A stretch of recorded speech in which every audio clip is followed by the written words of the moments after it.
Hello दोस्तों, स्वागत है आपका हमारे यूट्यूब चैनल पढ़ाई वाला में। दोस्तों आज हम बात करेंगे झारखंड में हुए एक इम्पॉर्टेंट आंदोलन जिसका नाम है कोल आंदोलन या कोल विद्रोह। दोस्तों यह बहुत ही इम्पॉर्टेंट है क्योंकि यहाँ से हमें झारखंड के एग्ज़ामों में क्वेश्चन देखने को मिल जाता है। तो चलिए दोस्तों, इस टॉपिक से रिलेटेड जितने भी प्रकार के एग्ज़ाम में क्वेश्चन बनते हैं हम उन सभी के बारे में डिटेल से जानेंगे।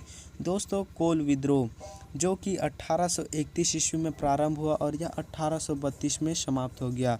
दोस्तों कोई भी विद्रोह होने के कई सारे खंड होते हैं, जैसा कि उसमें पहला होता है उसका प्रारंभ, दूसरा होता है उसका कारण और उद्देश्य, तीसरा होता है उसके नेतृत्वकर्ता, चौथा होता है उसका दमनकर्ता, पांचवा होता है उसका आंदोलन के दौरान कौन सी घटनाएं घटी, छठा होता है उसका अंत। तो दोस्तों हम इन सभी के बारे में डिटेल से जानेंगे। तो दोस्तों शुरुआत करते हैं हम इसके प्रारंभ से। तो दोस्तों कोल विद्रोह का प्रारंभ 1831 ईस्वी में हुआ और यह 1832 ईस्वी में समाप्त हो गया। दोस्तों यह आंदोलन सोनपुर परागन के कोचई गांव तथा तमाड़ के कुमांग गांव से प्रारंभ हुआ था। और दोस्तों इसके बारे में बता दें तो यह आंदोलन कोल जनजाति के द्वारा अंग्रेज़ों के विरुद्ध किया जा रहा था। और दोस्तों यह मुख्य रूप से हो जनजाति के लोग कर रहे थे। तो दोस्तों हमारा प्रारंभ में इतना ही है। आगे बात करें इसके कारण और उद्देश्य के बारे में। पहले इसके रीजन के बारे में बता दें तो दोस्तों यह विद्रोह निम्न कारणों से प्रारंभ हुआ, जिसमें से पहला है अंग्रेज़ों द्वारा लगान की उचित दरें कर दी जाती थी और जब आदिवासी लगान ना चुकाने पाते थे तो उनसे उनकी भूमि का मालिकाना हक छीन लिया जाता था। दूसरा, अंग्रेज़ों द्वारा अफीम की खेती हेतु आदिवासियों को प्रतिताड़ित किया जाता था। नेक्स्ट बता दें तो दोस्तों जमींदारों और जागीरदारों द्वारा कोलों का अमानवीय शोषण और उत्पीड़न किया जाता था। नेक्स्ट बता दें दोस्तों, उससे पहले आप इस शब्द का मतलब जान लीजिए दीकुओ। तो दोस्तों दीकुओ का अर्थ होता है अंग्रेज़ों द्वारा नियुक्त बाहरी या गैर आदिवासी कर्मचारी को दीकुओ कहा जाता है। तो दोस्तों दीकुओ ठेकेदारों और व्यापारियों द्वारा आदिवासियों का आर्थिक शोषण भी हो रहा था। नेक्स्ट बता दें तो अंग्रेज़ों द्वारा आदिवासियों पर विभिन्न प्रकार के कर को आरोपित किया जाता था। नेक्स्ट बता दें दोस्तों तो विभिन्न मामलों का निपटारा हेतु आदिवासियों के परंपरागत स्थान पढ़ा पंचायत व्यवस्था पर अंग्रेजी कानून को लागू किया जा रहा था। तो दोस्तों इन्हीं सभी कारणों की वजह से कोल विद्रोह भड़का। दोस्तों इनमें से हमारा अत्यधिक कर और भूमि से संबंधित है। तो दोस्तों आपका क्वेश्चन में रहेगा कि यह आंदोलन किस कारण से हुआ, तो आपका आंसर होगा भूमि संबंधी असंतोष के कारण यह विद्रोह हुआ।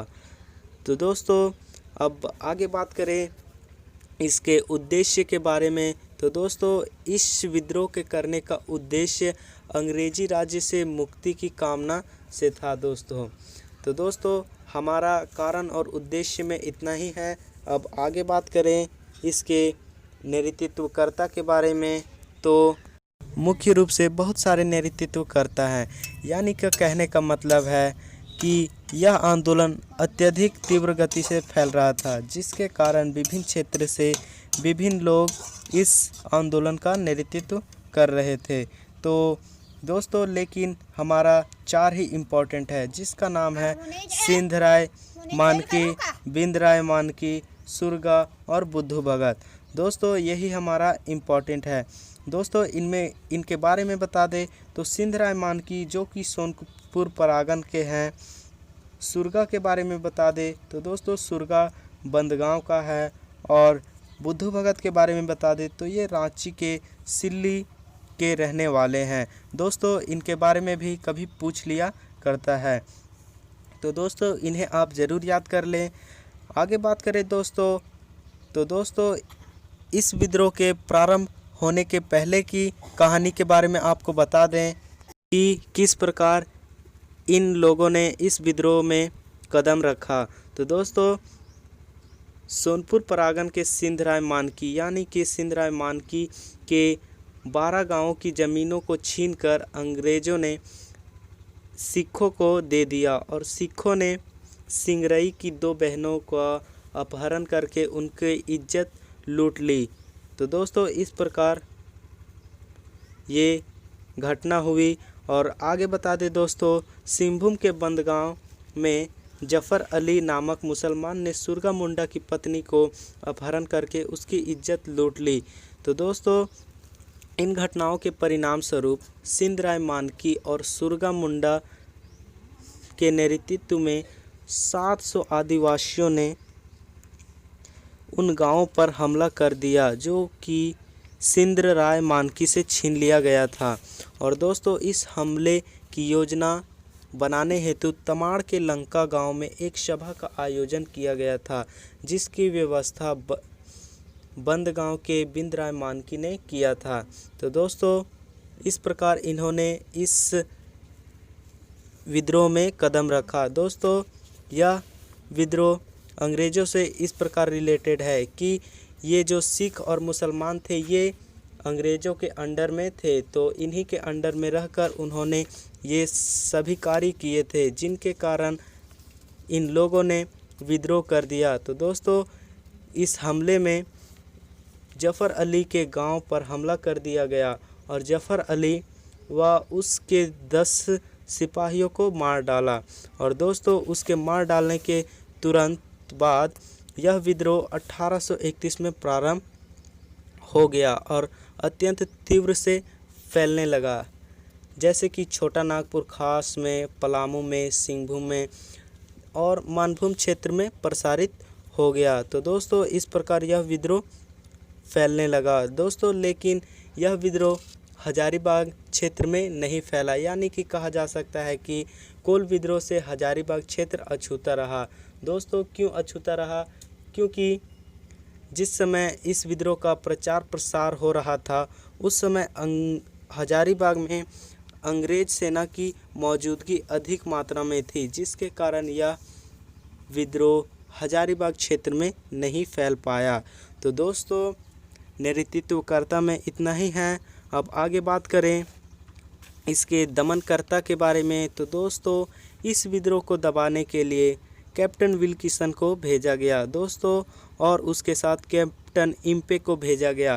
तो दोस्तों लेकिन दोस्तों हमारा कैप्टन विल्किसन बहुत ही इम्पोर्टेंट है, क्योंकि यहीं से हमें क्वेश्चन देखने को मिलता है। तो दोस्तों ये हमारा इम्पोर्टेंट है। दोस्तों इसके बारे में बता दें तो इस विद्रोह में बुद्धू भगत अपने भाई, अपने पुत्र और 150 साथियों के साथ इस विद्रोह के दौरान मारे गए। और दोस्तों इस विद्रोह में बुद्धू भगत की हत्या कैप्टन इंक ने किया था। तो दोस्तों आगे इस विद्रोह को दबाने के लिए कैप्टन विल्किसन ने रामगढ़, बनारस, बैरकपुर, दानापुर और गोरखपुर के अंग्रेज सेना को सहायता के लिए इस विद्रोह को दबाने का प्रयास किया। दोस्तों इस विद्रोह में अंग्रेज़ों और विद्रोहियों के बीच 2 महीने तक युद्ध हुआ। दोस्तों इस विद्रोह में आदिवासियों ने डटकर उनका मुकाबला किया। दोस्तों इस विद्रोह में पिठोरिया के तत्कालीन राजा जगतपाल सिंह ने अंग्रेज़ों की मदद की, जिसके कारण दोस्तों अंग्रेज़ों के तत्काल गवर्नर जनरल विलियम बेंटिक ने उन्हें 313 रुपया प्रति माह आजीवन पेंशन देने की घोषणा की। दोस्तों 1832 में सिंधराय मानकी और सुरगा मुंडा ने आत्मसमर्पण कर दिया, जिसके कारण यह विद्रोह कमज़ोर पड़ता गया। तो दोस्तों ये हमारा आंदोलन के दौरान में आ जाता है कि किस प्रकार उन्होंने इस विद्रोह को दबाने का प्रयास किया। तो दोस्तों फिर इसका अंत इसी प्रकार हो गया। दोस्तों इस विद्रोह के परिणाम स्वरूप जंगल महाल जिला को समाप्त कर नॉन रेगुलेशन प्रांत के रूप में संगठित किया गया और इसके बाद दक्षिणी पश्चिमी सीमांत एजेंसी का नाम दिया गया। तो दोस्तों इससे क्वेश्चन बनता है कि दक्षिणी पश्चिमी सीमांत एजेंसी किस विद्रोह के परिणाम स्वरूप हुआ। तो आपका आंसर होगा कोल विद्रोह के परिणाम स्वरूप। नेक्स्ट बता दें दोस्तों, तो दोस्तों इस विद्रोह के प्रशासन स्वचालन की जिम्मेदारी गवर्नर जनरल के एजेंट के माध्यम से की गई व्यवस्था की गई थी और इसका पहला एजेंट थॉमस विल्किसन को बनाया गया।